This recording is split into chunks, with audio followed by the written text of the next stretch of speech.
સીતારામ બધાયને સાંજના 6:15 વાગી ગયા, બેહી ગયા. કાલ છે ગુડ ફ્રાઈડે. ગુડ ફ્રાઈડેની રજા છે એટલે શાંતિથી કામ કરતી હતી. એ રહી જાહે, એ કાલે થઈ જાહે. કાલે જશોદાબેન કહેતા હતા કે સરસ વાત કરતા હતા અને ભાઈ આવી ગયા તો વાત પલટાઈ ગઈ, ગાડી પાટેથી ઉથલી ગઈ. સાચી વાત છે. કાંઈ સાદો વિડીયો બનાવતા હોય ને તો આપણે ખાલી જનરલ વાત કરતા હોય અને પછી આપણે આપણી કંઈ એવી વાત કરતા હોય તો એ લિંક આખી તૂટી જાય કોઈક બીજું માણસ આવે એટલે. અને અજીતનું કામકાજ એવું છે કે આવે ત્યાંથી ધડબડાટી બોલાવતા આવે કૂતરા ને માણસ બધા.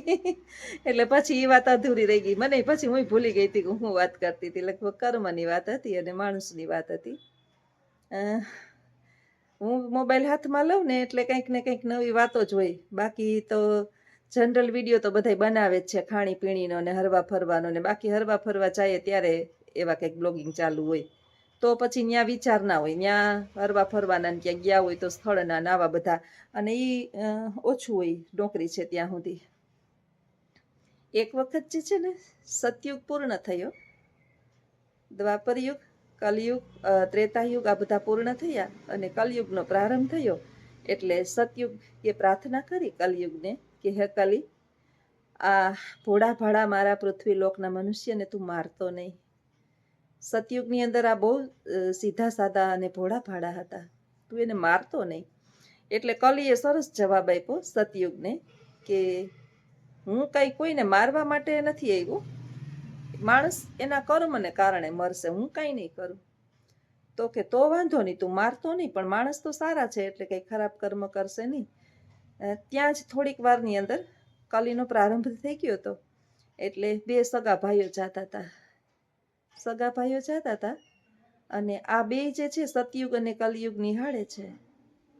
એ સગા ભાઈઓની નજર એક સોનાના હરણ પર પડી. હવે બંને ભાઈઓએ વિચાર્યું કે આ સોનાનું હરણ તો અતિ મૂલ્યવાન છે, હાલ એને મારી નાખીએ અને એનો શિકાર કરી નાખીએ એટલે આપણે રાતોરાત કરોડપતિ થઈ જશું. એટલે બંને ભાઈઓએ મારી નાખ્યું. પણ દિવસ છે એટલે ગામની અંદર જો હરણને મારીને લઈ જવામાં આવશે તો કોકને ખબર પડશે, સરકારને જાણ થશે, સરકાર આપણે સજા કરશે અને સોનાનું હરણ લઈ જાહે. આપણે એને દઈ દેવું પડશે અને સજાય મળશે. એટલે તું નાના ભાઈને કીધું કે તું અહીં એક ધ્યાન રાખ અને હું ઘરે જાઉં, તારા માટે ટિફિન લઈને આવું. ઠીક છે. નાનો ભાઈ તો સોનાના હરણ પાસે બેઠો.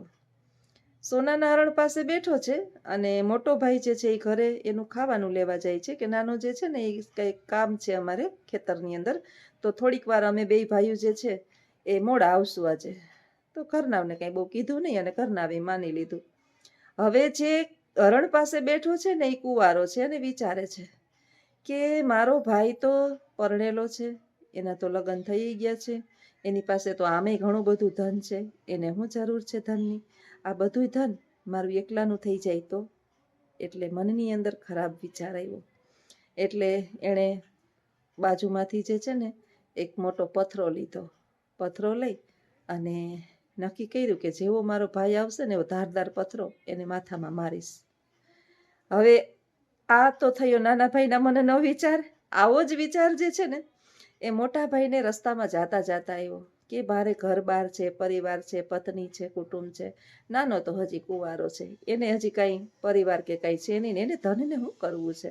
આમ તો એ આપશે નહીં, એટલે એક કામ કરું કે એને મારી નાખું ને તો આ બધું ધન મારું થઈ જાય અને હું એકલો કરોડપતિ બનીને રહું. એટલે એણે જે ભોજન હતું ને એમાં રસ્તામાં દવા નાખી દીધી. પોતે જે છે એ ભોજન કરી અને ઘરેથી નીકળો અને પોતાના ભાઈ માટે ભોજન લઈ જાય છે, એમાંથી એ દવા નાખી દે છે. રસ્તામાં જાય છે, ભાઈ પાસે પહોંચે છે. ત્યાં ભાઈ તો ઓલરેડી તૈયાર જ છે અને મારવા માટે. પેલા તો અને હા, ભાઈ તો ઓલરેડી તૈયાર છે. એટલે પોતે વિચારે છે કે ચાલો પેલા જે છે ને આને ખવડાવી દઉં, પછી હું ખાઈ લઉં, પછી હું મારું. એટલે હજી તો એને મારવા જાય ને પેલા એમ કે હાલ ને બે પાસે બેહીને ખાઈ લઈએ. એટલે ઓલો કે ખાઈને ત્યાં એને મારવાના પ્રયત્ન કરે, પણ પછી વિચાર બદલાવી નાખે અને પોતે ભોજન ગ્રહણ કરી લે છે. જેવો ભોજન ગ્રહણ કરી લે ને એવો વિચાર આવે કે ભોજન ગ્રહણ કરીને સીધું આને હું મારી નાખું. ખાઈ અને સીધો મરી અને મારે પથ્થરો ઉપાડીને ઓલો જે આઘો પાછો થાય છે ત્યાં શાંતિથી. ઓને તો હવે સાંત્વના થઈ ગઈ કે ભોજન કરશે એટલે મરી જ જાહે. આ જે છે એને પથ્થરના ઘાથી મારી નાખ્યો. ઓલો જે છે એ ભોજનમાં દવા હતી એટલે એને ઊંઘ આવી એટલે મરી ગયો. હવે બંને મરી ગયા, ધન ત્યાં ને ત્યાં પડ્યું રહ્યું. આ છે કલિકાલનો પ્રભાવ. એટલે અત્યારે માણસ જે છે એ ધનવાન બનવા માટે થઈ અને બાપ દીકરો સંબંધ નથી જોતા, ભાઈ ભાઈ નથી જોતા, ભાઈ બેન નથી જોતા, પતિ પત્ની નથી જોતા. આ કલિકાલનો પ્રભાવ છે. તો બીજા આપણું વિચારશે એવી અપેક્ષાઓ હું રાખવી? આ પૃથ્વી પરના લોહીના સંબંધો જ દુશ્મન બની ચૂક્યા છે. સગા સંબંધીઓ ધનવાન બનવા માટે થઈને એકબીજાને મારવા તૈયાર થઈ ગયા છે. તો બીજા પાસે કઈ જાતની અપેક્ષા લઈ અને આપણે ફરીએ છીએ? આ કલીનો પ્રભાવ છે. કલી આવા કર્મ કરાવે. કલી બહાર નીકળીને કોઈને મારતો નથી, આપને એવા કર્મ કરાવે છે. અને કલિકાલની અંદર આ બધામાંથી મુક્ત થવા માટે એક જ ઉપાય છે, સાધના. હવે રહી વાત સાધનાની, કે સાધના તો અત્યારે સંભવ નથી. આધુનિક યુગ છે, ભૌતિક યુગ છે, સુખ સુવિધાનો યુગ છે, ટીવી અને મોબાઈલનો યુગ છે. બેસી અને 5 મિનિટ ભગવાનનું આંખ બંધ કરીને નામ લેવાની આપણી અંદર ક્ષમતા જે છે એ વિખેરાઈ ગઈ છે. કારણ કે ચારે બાજુ અવાજ ચાલુ છે. મોહ માયાની અંદર એટલા બધા બંધાઈ ચૂક્યા છીએ કે હું આના વિના ન જીવી શકું. માં વિચારે છે કે મારા દીકરા દીકરી વિના. પેલા પત્ની સ્ત્રી જે છે ને, સ્ત્રી એની કમજોરી હું તમને બતાવું. નાની દીકરી હોય ને એટલે એને માતા પિતાનો મોહ હોય, ભાઈ બહેનનો, સગા સંબંધીઓનો. સાસરે જાય એટલે પતિનો મોહ લાગે, હું પતિ વિના ન જીવી શકું. પછી સંતાન થાય, મારા સંતાન વિના હું ન જીવી શકું. એ સંતાન એને અઢળક પ્રેમ કરતા હોય કારણ કે એને જરૂર છે. પછી જે છે સંતાન મોટા થાય, દીકરી સાસરે જાય, દીકરાને વહુ આવે, પછી એની મોહ માયા ઓછી થાય. પછી એ માયા છૂટતી નથી ને, માયા માર ખવડાવે છે. પછી માં દુઃખી થાય. એટલે આ મોહ માયાના બંધનમાં આપણે પૂજા પાઠ સાધના કંઈ કરી શકતા નથી. તો સરસ મજાનું પ્રેમાનંદજી મહારાજે આપણને કીધું છે કે જો તમે સંસારી છો અને સંન્યાસ લીધો નથી અને સંસારમાં રહી અને ઈશ્વરને પ્રાપ્ત કરવા ઈચ્છો છો, તો એક જ છે મોહમાયામાંથી મુક્ત થવા, કે નામનો જાપ કરો. કોઈ પણ દેવી દેવતાઓને જેને તમે આરાધ્ય માનતા હોય એ કોઈ એકને પકડી લ્યો અને હાલતા ચાલતા. સ્ત્રીઓ તો જો આખો દિવસ કામ કરતી હોય, એની પાસે સમય જ નહીં હોય. મારી પાસે જ, હું મારી વાત કરું તો નોકરી ને કામ ને આ તે થોડું ઘણું આપણી પાસે સમય મળે એમાં આપણે થોડીક વાર મોબાઈલ લઈને બેઠા હોય, તો કઈ રીતે ભગવાનની સાધના કરવી? તો હાલતા ચાલતા હરિનું નામ લઈએ, આપણા જે આરાધ્ય હોય એનું સ્મરણ કરીએ. મનની અંદર વેર ઝેરના ઝાડવા છે એ બધાને છોડી મૂકીએ. આ પૃથ્વી પર આપણું કોઈ છે જ નહીં. આ પૃથ્વી પર આપણે જે આપણા તન ઉપર કપડાં પહેર્યા ને એ ઉતરી જવાના છે. તો મોહ શેનો રાખવો ભાઈ? એટલે થોડીક માયા ઓછી કરી નાખીએ.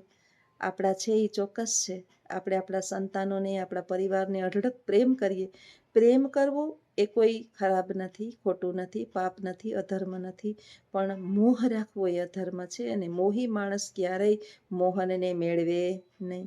જેને મોહ છે ને, બહુ માય પદ પ્રતિષ્ઠાન પૈસો, મેં એવા જોયા છે કે ભાંગતા તૂટતા પડતા પણ અહમ નથી છોડતા. એના પદને એ છૂટતું નથી. પદ ન છૂટે ને એટલે પ્રતિષ્ઠા એની ઘવાય અને પૈસો જે છે એને હક ન દેતો હોય. એટલે એ માણસ જે છે એ સતાહાટું થઈને એ ગમે એ કરે. અને જીવનના છેલ્લા શ્વાસે છેલ્લે ડહકા ભરતો ભરતો જ્યારે જાય ને, ત્યારે ભંભુડા ફૂંકતો જાય અને રોતો રોતો જાય કે અરે રે, મેં કીધું હતું ને વિડિયાની અંદર કે હું તો ઘણું સારું કરી શકું એમ હતું, પણ મારાથી કાંઈ સારું થયું નહીં. છેલ્લે જબ ચીડિયા ખેત ચૂક ગઈ, ફિર પછતાએ ક્યાં હોવત હૈ. ઈશ્વરે મોકો આપ્યો છે, કાલ કોણે જોયું છે? અત્યારે તમારી સામે વાત કરું છું, હવાર થાય કે નહીં, આ પૃથ્વી પર કોઈને કોઈનો ભરોસો નથી. એટલે પ્રેમ કરીએ પણ મોહ ન રાખીએ. આના વિના નહીં જ ચાલે, આના વિના હું જીવી જ ન શકું, આના વિના આમ સંભવ જ નથી. આ પૃથ્વી પર બધા વિના બધું સંભવ છે. ઈશ્વરને આ પૃથ્વી છોડવી પડી. ત્યાં મૃત્યુલોક છે. આ થોડો કંઈ સ્થાયી છે. આ નશ્વર છે, નાશવંત છે. આ શાશ્વત નથી. અને નાશવંત અને શાશ્વતનો ભેદ જે માણસ સમજી જાય ને અને મોહને છોડી દે, એ મોહનને મેળવી લે. એટલે હવે આપણા ઉપર છે ભાઈ, પૃથ્વી લોકના મનુષ્ય થઈ મોહમાયામાંથી ઘેરાયેલા. પદ પ્રતિષ્ઠા અને પૈસો, આ ત્રણ જે છે ને એ માણસને આમાંથી મુક્ત થવા દેતું નથી.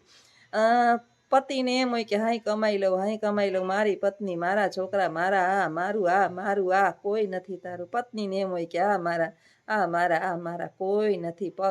પક્ષીઓ હોય ને, પક્ષીઓ નિસ્વાર્થ ભાવે એના માતા પિતા એના મોઢામાં દાણા દેતા હોય, એ પાંખું આવે ને એટલે ઉડી જાય છે. પક્ષીઓ બહુ બુદ્ધિશાળી છે કે એ મોહમાયાના બંધનમાં બંધાતા નથી. બાકી તો આપણે માનવ દેહ એટલે કલીનો પ્રભાવ આપણા ઉપર છે. આપણો વાંક નથી. કલી આપણા ઉપર બરાબરનો પ્રભાવ કર્યો છે કે હું એવા તો મોહના પાસા ફેંકીશ કે એમાંથી કોઈ મુક્ત થઈ શકશે નહીં, અને જે થઈ શકશે એ ખરેખર મોહનને મેળવશે, માધવને મેળવશે. તો આવા વિચાર સાથે અહીં વિડીયો પૂર્ણ કરું. આવજો. સીતારામ.